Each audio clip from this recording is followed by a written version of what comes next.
não tem a ver com a questão física, mas principalmente com o que eu quero denominar aqui de cansaço interior. Esse é o primeiro ponto que eu quero destacar. Existe um cansaço que é interior, não é exterior. Ele não é físico. Então, por exemplo, em Isaías, no capítulo 35, nos versículos 3 e 4, a Bíblia diz: fortaleçam as mãos frouxas e firmem os joelhos vacilantes. Digam aos desalentados de coração: sejam fortes, não tenham medo. Eis aí está o Deus de vocês, a vingança vem, a retribuição de Deus. Ele vem para salvar vocês. Apesar de usar um exemplo de exaustão física, tipo aquele estado que eu estava de não conseguir sair da praia, joelho trôpego, mão frouxa, você mal consegue levantar os braços, não firma mais os joelhos. O texto na sequência diz: digam aos desalentados de coração. Ou seja, ele usa o exemplo de exaustão física, mas para falar de um cansaço interior. Além do texto de Isaías, nós temos declarações como a do profeta Jeremias. Em Jeremias 31, 25, falando da parte de Deus, o profeta diz assim: porque satisfarei a alma cansada e saciarei toda a alma desfalecida. Ele fala de uma alma cansada e de uma alma desfalecida. Ou seja, o cansaço de alma, um desfalecimento interior é o que está em questão. Essa linguagem também é usada no Novo Testamento. Em Mateus 11, 28, Jesus diz: venham a mim, todos vocês estão cansados e sobrecarregados, e eu os aliviarei. Que cansaço é esse? No verso 29, o seguinte, Jesus diz: tomem sobre vocês o meu jugo e aprendam de mim, porque eu sou manso e humilde de coração, e vocês acharão descanso para a sua alma. E diz: vem a mim o cansado, e ele vai encontrar descanso para a sua alma. Então ele está falando de um cansaço de alma interior. Em Hebreus, no capítulo 12 e no versículo 3, a Bíblia diz assim: para que não vos fatigueis desmaiando em vossa alma. Essa expressão, ou a palavra empregada no original grego, traduzida como fatigueis, é a palavra kamno. Ela significa tornar-se ou estar exausto. Está falando assim de fadiga no mais profundo nível. E depois, quando ele diz desmaiando em vossa alma, a expressão traduzida desmaiando, eclu, significa estar enfraquecido até exaustão, tornar-se fraco, estar cansado. Era usado também no sentido metafórico para falar de desanimar ou perder a esperança. Então fala de pessoas que podem chegar a esse ponto, né, de uma profunda exaustão da alma, cansaço interior. Acredito que há muitas razões pela qual isso que às vezes eu e você chamamos de desânimo, de desmotivação, de abatimento, se manifeste. No contexto específico de Hebreus capítulo 12, que ele fala de não se fatigar desmaiando na alma, ele está falando da luta contra o pecado. Eu e você travamos batalhas com a nossa própria carnalidade. Mas nós olhamos outros desenhos nas Escrituras e podemos incluir, né, circunstâncias contra as quais estamos lutando e que geram desgaste. Mas nem sempre o cansaço tem a ver apenas com dificuldades que passamos, com coisas ruins que não aconteceram. Às vezes esse cansaço interior vem do fato de que as coisas boas que esperamos ainda não aconteceram. Mesmo que não seja necessariamente algo ruim acontecendo, a espera, o livro de Provérbios diz que a esperança adiada, ela entristece o coração. Eu brinco que o brasileiro, da maior parte dos povos do mundo, é o que mais tem a capacidade de se reinventar na virada do ano. Eu não sei o que a gente consegue resetar dentro da gente do dia 31 de dezembro, para o dia 1º de janeiro, que a gente acende esperança e diz: esse ano vai. Não importa se no outro não foi. E aí você passa o ano pilhado, tal, mas o ano acaba e você diz: não foi de novo. Mas de repente, naquele culto de passagem do ano, alguma coisa acontece e a gente: mas esse vai. E aí não vai de novo, né? E depois no outro você diz: mas esse vai. Em algum momento, depois do 3º ou 4º ano, alguns de nós começamos a perder aquela empolgação da virada, porque é algo que o próprio manual do fabricante diz que acontece comigo e com você. A esperança adiada, ela entristece o coração. Mas o interessante é que a Bíblia não fala de um cansaço que vem só de coisas ruins, ou da falta da concretização de coisas boas, mas eu e você podemos nos cansar até mesmo com coisas que são extremamente positivas. Por exemplo, em Gálatas, no capítulo 6, no versículo 9, a Bíblia diz: e não nos cansemos de fazer o bem, porque no tempo certo faremos a colheita. Ele diz: se não desanimarmos. Então ele relaciona a ideia de cansar, de fazer o bem com desânimo. Algo nos paralisa. Em algum momento você olha e diz, não sei se está dando resultado, se essa pessoa está recebendo como deveria, se está valendo a pena fazer o que eu faço. E a Bíblia não diria sobre não cansar de fazer o bem, se fazer o bem não cansasse. Então até fazer o bem cansa. Um dia uma pessoa me perguntou, pastor, fazer o bem cansa? Eu falei, eu vou te dar duas respostas. A primeira, indiscutível, está lá na Bíblia. E eu citei Gálatas 6:9. Falei a segunda, a senhora é uma dona de casa dedicada à sua família, louvável por isso. Mas mesmo amando seu marido e seus filhos da forma como a senhora ama e dedica, eu lhe pergunto, cuidar deles todo dia não cansa? Ela disse, cansa. Falei, a senhora tem a sua resposta, na Bíblia e na prática. E quando esse cansaço se instala, seja lá qual for a razão pela qual ele veio, nós estamos aqui apenas especulando algumas coisas que talvez ajude você a mapear e localizar se você está lidando com a questão do cansaço interior ou não. Quando eu e você começamos a entrar nesse estado de cansaço, um dos termômetros onde isso aparece é na nossa vida de oração. No Salmo 69, verso 3, o salmista afirma, estou cansado de clamar e a minha garganta secou. Os meus olhos esmorecem de tanto esperar por meu Deus. Eu digo que aqui ele já saiu do nível oração e foi para o choração. Né? É muito mais um lamento, é muito mais um desabafo do que qualquer outra coisa. Se isso não fosse verdade, de que o cansaço parece se manifestar e paralisar até a nossa vida de oração, porque em Lucas 18:1, a Bíblia diz que Jesus teria contado uma parábola sobre o dever de orar sempre e nunca desanimar. De alguma forma, esse desânimo contagia a vida de oração e a gente começa a perceber não só a indisposição, talvez de fazer o bem, de lutar contra uma circunstância ou contra a questão do pecado, mas até mesmo de orar.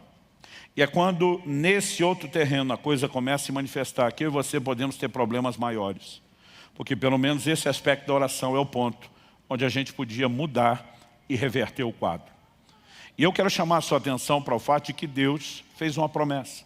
Ele fortalece o cansado. Ele multiplica as forças ao que não tem nenhum vigor. É a sua palavra e Ele é fiel àquilo que Ele falou. Pastor, então é só eu estar cansado que Deus vai agir? Não. A Bíblia diz que os que esperam no Senhor renovarão as suas forças. Então, Deus está dizendo o seguinte, Ele se revela como o eterno, o Criador dos confins da terra, o Senhor que não se cansa e nem se fadiga.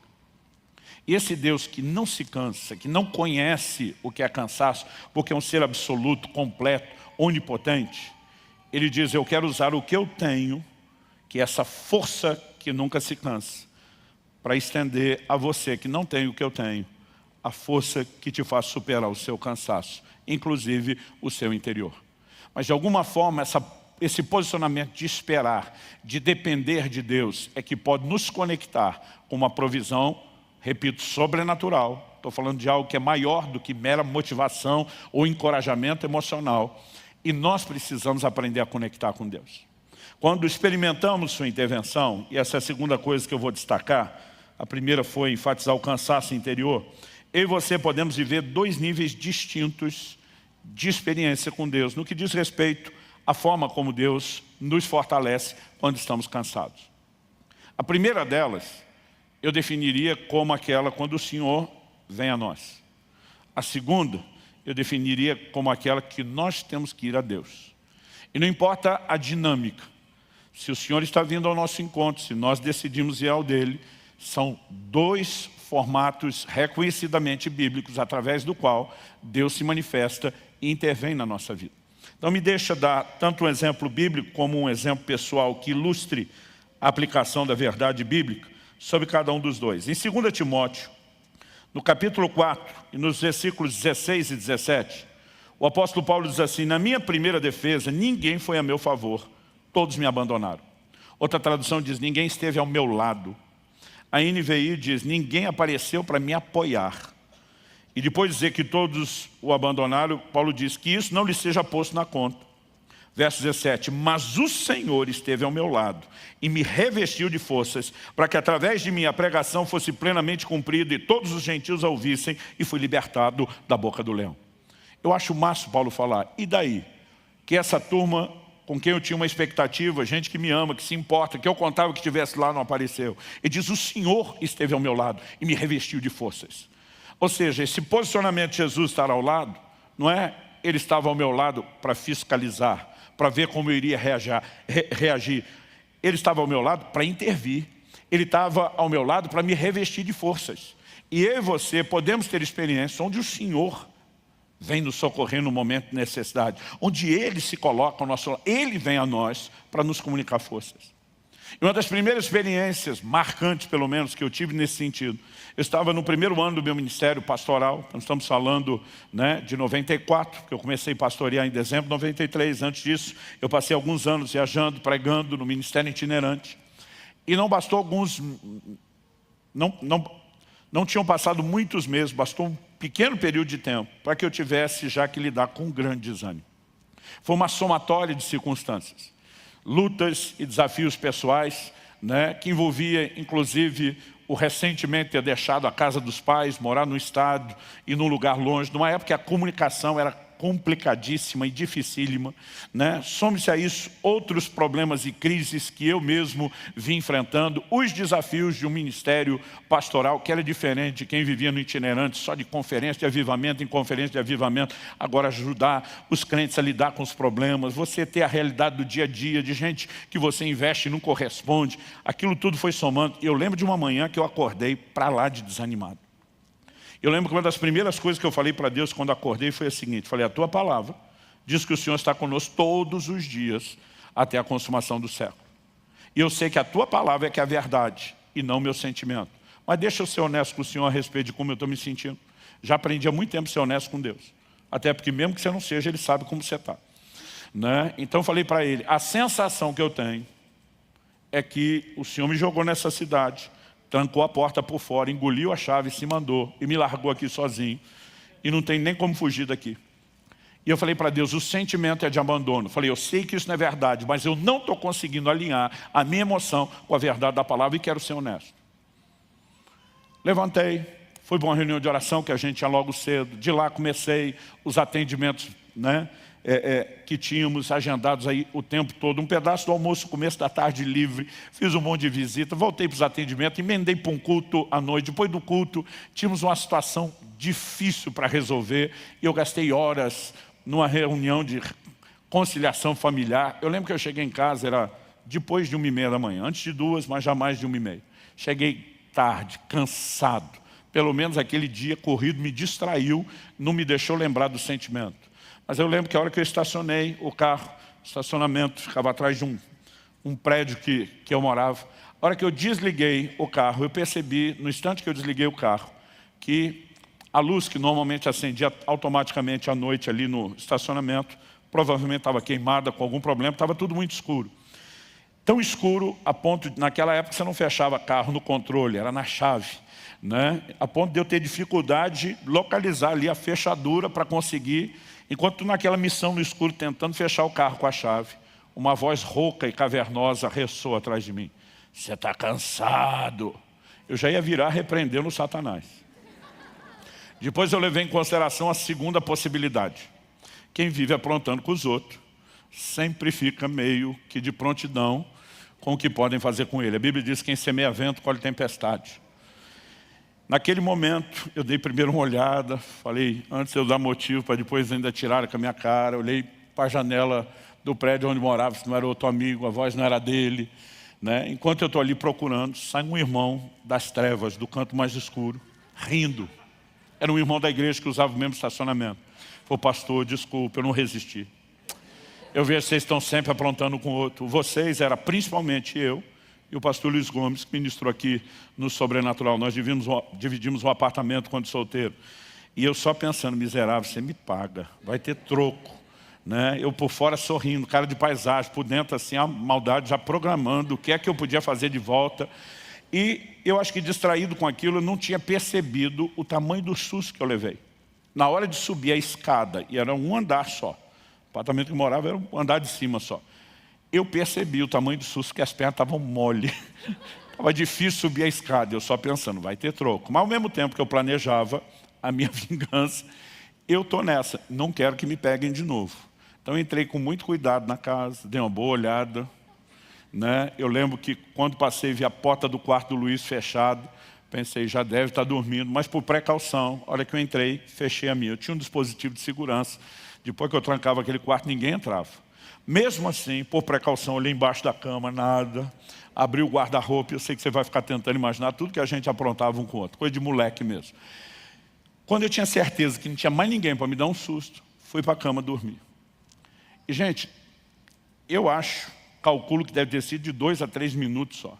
Porque eu lembro que foi o tempo de eu deitar do lado direito, senti que não acomodou, virei de costa a nada, virei para o lado esquerdo, para o lado da parede. A hora que eu virei para o lado da parede, uma mão me pegou no ombro. Depois de toda aquela checagem, que não tem ninguém, sabendo que não tem ninguém como entrar. Aí alguém me perguntou outro dia, pastor, o senhor assustou? Falei, não, eu acho que não tinha mais adrenalina, tudo já tinha saído lá embaixo. Não tinha mais nem como assustar. Segundo, o toque não era hostil. Sabe, tipo, quando você encontra alguém que primeiro você dá uma batidinha no ombro, depois segura firme, o toque era gentil. E eu ouvi uma das vozes mais doces e belas da minha vida. E até hoje isso me emociona. A voz disse assim, você não está sozinho. E a hora que falou foi como se fosse um filme. Eu de manhã dizendo, o Senhor me largou nessa cidade, me abandonou, eu estou me sentindo sozinho. E naquele momento, eu não consigo te descrever o quão real era a presença do Senhor ao lado da cama. Tudo que eu consegui era chorar, cheio do Espírito, orar em outras línguas. Eu fiquei com muito medo, não era um medo ruim, é difícil explicar isso, mas era um temor, era uma coisa boa, mas um temor de olhar. Né? Eu gastei um tempo ali chorando, eu sentia que aquela presença continuava ali, eu criei muita coragem para dar uma espiadinha, não via ninguém ao lado da cama, mas eu sentia aquela presença tão forte, e eu não consigo te descrever o quanto aquele toque me turbinou. Até hoje, tem dias quando começa a bater o cansaço, e eu lembro da experiência, a lembrança já me dá outro gás, parece que eu agarrei no trifásico. Você não está sozinho. Essa talvez seja uma das minhas versões na vida pessoal, para dizer o que Paulo falou. O Senhor esteve ao meu lado, Ele me fortaleceu. Eu tenho certeza que aquele dia não era nenhum anjo do lado da cama, era o Senhor que estava ali me tocando, ministrando. Muitas vezes Ele virá ao nosso encontro, Ele vai comunicar algo que não tem explicação. Né? Não estou falando de alguém que me motivou, eu recebi uma descarga, aquilo tocou meu corpo, tocou minha alma, tocou meu espírito. Eu fui revestido de Deus de uma maneira sobrenatural. Isso, embora tenha sido extraordinário, me gerou uma expectativa que eu diria desequilibrada. Por quê? A partir daquele dia eu imaginava, sempre que estiver precisando, o gás vai vir desse jeito. Mas nunca rolou outra dessa. Na verdade, não demorou muito tempo para eu descobrir que esse não é o único formato de Deus nos fortalecer. Há momentos onde Ele vem a nós. Há momentos onde Ele espera que nós possamos ir a Ele.